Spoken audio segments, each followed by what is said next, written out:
Hello hello hello hello guys, ಎಲ್ರಿಗೂ ನಮಸ್ಕಾರ. ಇಂಥ ಪ್ಲೇಸ್ನ ನೀವು ಯಾವತ್ತಾದರೂ ನೋಡಿದ್ರ ಅನ್ನೋದನ್ನ ಈ ವಿಡಿಯೋಗೆ ಕಮೆಂಟ್ ಮಾಡೋದ್ರ ಮೂಲಕ ನೀವು ತಿಳಿಸ್ಬೇಕು ಸ್ನೇಹಿತರೆ.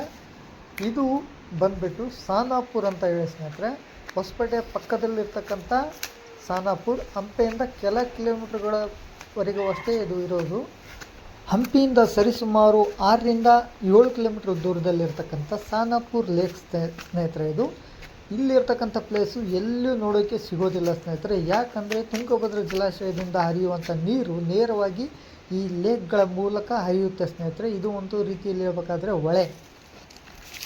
ಈ ನೀರು ಹರಿಬೇಕಾದ್ರೆ ಅಕ್ಕಪಕ್ಕದಲ್ಲೇ ಇರತಕ್ಕಂಥ ಅನೇಕ ಸಣ್ಣ ಸಣ್ಣ ಕಲ್ಲುಗಳಿಗೆ ಕೊರೆತ ಉಂಟಾಗಿದ್ದರಿಂದ ಅವು ಆ ಕಲ್ಲುಗಳು ಅದರ ಶೇಪನ್ನು ಕಳೆದುಕೊಂಡಿರ್ತವೆ ಸ್ನೇಹಿತರೆ.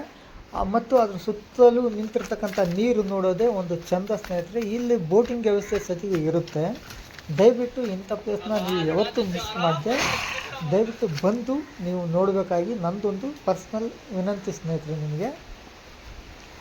ಇದಕ್ಕೆ ಈ ಒಂದು ಪ್ಲೇಸ್ಗೆ ಹೋಗಬೇಕಾದ್ರೆ ಪಕ್ಕದಲ್ಲೇ ಅಂಜನಾದ್ರಿ ಬೆಟ್ಟ ಸಹ ಇರುತ್ತೆ. ನಮ್ಮ ವಿಜಯನಗರ ಸಾಮ್ರಾಜ್ಯದ ಮೊದಲ ಸಂಸ್ಥಾನ ಆನೆಗುಂದಿ ಸಹ ಇದರಲ್ಲೇ ಬರುತ್ತೆ ಸ್ನೇಹಿತರೆ. ಇದೇ ರೋಡಲ್ಲಿ ಬರೋದು. ಮತ್ತು ಹಂಪಿ ಸಹ ಇದೇ ರೋಡಲ್ಲಿ ಬರುತ್ತೆ ಸ್ನೇಹಿತರೆ.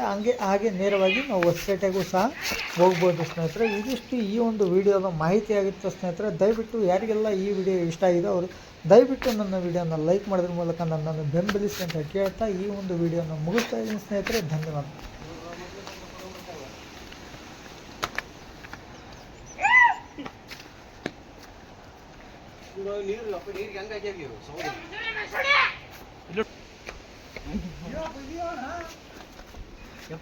ಫುಲ್ ಆಗಿರೋದು ನೋಡು ಇಲ್ಲಿ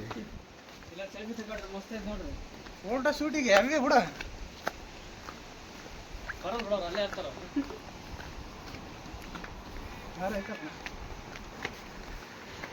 ಚಪ್ಪಲಿ